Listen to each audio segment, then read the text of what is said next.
Hi guys, இன்னைக்கு நம்ம மூவியில் வானரன் படத்துடைய ரிவ்யூ தான் பார்க்க போகிறோம். இந்த படம் இப்போ தமிழில் அவைலபிளாக இருக்குது, மறக்காமல் செக் அவுட் பண்ணி பாருங்க.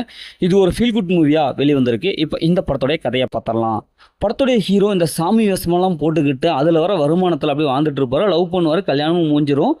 அதுக்கப்புறம் குழந்தை, பெண் குழந்தை பிறக்கும். ஆனால் ஹீரோயின் இறந்துருவாங்க. குழந்தை பிறக்கிற சமயத்தில் ஹீரோயின் இறந்துருவாங்க. உடனே அந்த குழந்தைய சந்தோஷமாக தான் வளர்த்திட்டு வருவார்.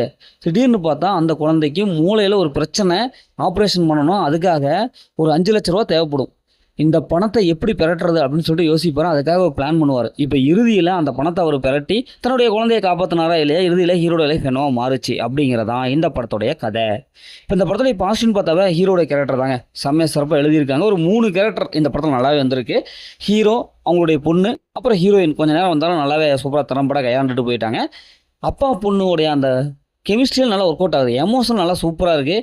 ஏன்னா இந்த பொண்ணை எப்படா காப்பாற்றுறது அப்படின்னு சொல்லிட்டு நமக்குள்ளே ஒரு எமோஷனல் க்ரியேட்டிவிட்டி உண்டு பண்ணிடுறாங்க. செகண்ட் ஹாஃப் ஃபுல்லாக எமோஷனல்லாம், ஃபஸ்ட் ஹாஃபில் அப்படின்னு ஜாலியாக போனாலும் செகண்ட் ஹாஃபில் கொஞ்சம் அலற மாதிரி சின்சராக இருக்காது. கிளைமேக்ஸ்லாம் நம்மளை அழ வச்சிடுறாங்க. ஏன்னா அந்தளவுக்கு ஸ்க்ரீன் பிளே கொண்டு போயிடுறாங்க.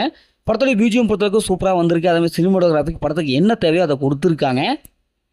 இந்த படத்தில் அந்த குட்டி பொண்ணுடைய கேரக்டர் நல்லாவே சிறப்பாக எழுதி எடுத்திருக்காங்க. அவங்களுடைய ஆக்டிங் செம்மையாக இருக்குது, சிறப்பாக இருக்குது. ஏன்னா அந்த குட்டி பொண்ணு அப்பா பார்க்கறது, அழறது அப்படின்ட்டு ஏகப்பட்ட விஷயங்கள் அந்த படத்தில் இருக்குது. அது நல்லாவே வந்திருக்கு.